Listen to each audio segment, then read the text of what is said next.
Dans l'urgence, chaque minute compte. Chaque trajet peut être une course contre la mort ou une chance de renaissance. Pendant des années, dans des villages reculés, des femmes enceintes étaient transportées à moto, des blessés allongés sur des tricycles, des bébés qui n'ont jamais vu le jour faute de transport médicalisé. À notre souvenir, précisément, pendant l'année 2023, on a eu des cas où la patiente avait été référée de notre centre de santé, précisément du centre de santé de Waké. Les ambulances, toutes les ambulances étaient prises en son temps. Donc les parents ont décidé de pouvoir l'amener avec un taxi. Et précisément à hauteur de Barret, ce taxi a heurté un zim et il y a eu un accident. Et ce qui déjà a occasionné de décès de cas de celui qui conduisait la moto. Et le malade a finalement atterri à l'hôpital, mais ça s'est soldé par un décès. Donc, c'est un cas qui nous a quand même marqué. Et avec l'arrivée des nouvelles ambulances, nous n'en risons plus de ces genres de cas.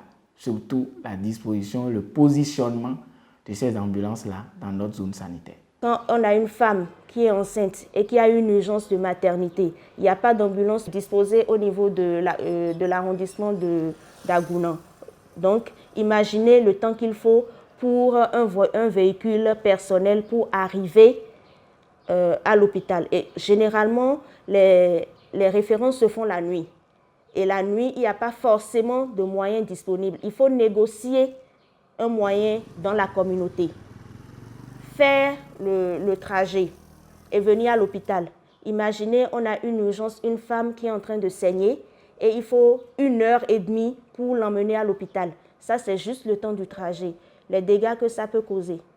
Donc aujourd'hui, avec l'ambulance, heureusement, ça a beaucoup réduit et on ne constate plus ces genres de retard-là. Au moment où il n'y avait pas d'ambulance spontanée, nos centres périphériques sont dans des zones où l'accès est difficile. Donc quand les gens organisent la référence, la population, quand ils voient la peine pour venir ici, c'est difficile. Donc ils vont se réfugier chez les guérisseurs traditionnels où ils retournent carrément à la maison. Et c'est quand c'est complètement gâté qu'on dit on va faire recours à l'hôpital. Pendant ce temps-là, on n'arrive pas à faire, soit on perd l'enfant, soit on perd la maman, soit on perd les deux. Ça nous a beaucoup soulagés puisque ce qui nous fait plus courir ici, c'est des complications. Mais les références se font à temps. Et on est sûr que la référence va atterrir réellement au centre de référence. C'est ce qui fait beaucoup plaisir. Il fallait chercher des motos. Regardez dans quelles conditions on peut mettre une femme qui veut accoucher, qui veut donner naissance à une autre vie. Dans quelles conditions on peut la mettre sur une moto. Désormais, même avec l'état de la voie, ces ambulances nous permettent d'amener facilement nos bonnes dames vers le centre. Nous sommes venus du centre de santé de Okwakari. Elle devait accoucher là-bas. On nous a dit qu'elle ne peut pas accoucher là-bas parce que le col ne s'ouvrait pas, alors que le temps y est déjà. Et on nous a demandé comment nous allons venir. Ils nous ont dit que nous allons venir avec l'ambulance sans payer, sans frais. Donc rapidement, ils ont appelé l'ambulance, ils sont venus, ils nous ont amenés à l'hôpital en un temps record. En ce qui concerne les références dans la zone sanitaire Djougou-Kopago-Waké, la zone a enregistré en 2023 près de 3224 cas référés. En 2024, 2385 cas. Et déjà en 5 mois, en ce qui concerne l'année 2025, la zone a enregistré près de 1057. Aujourd'hui, si nous parlons de la réduction des décès maternels dans les zones périphériques,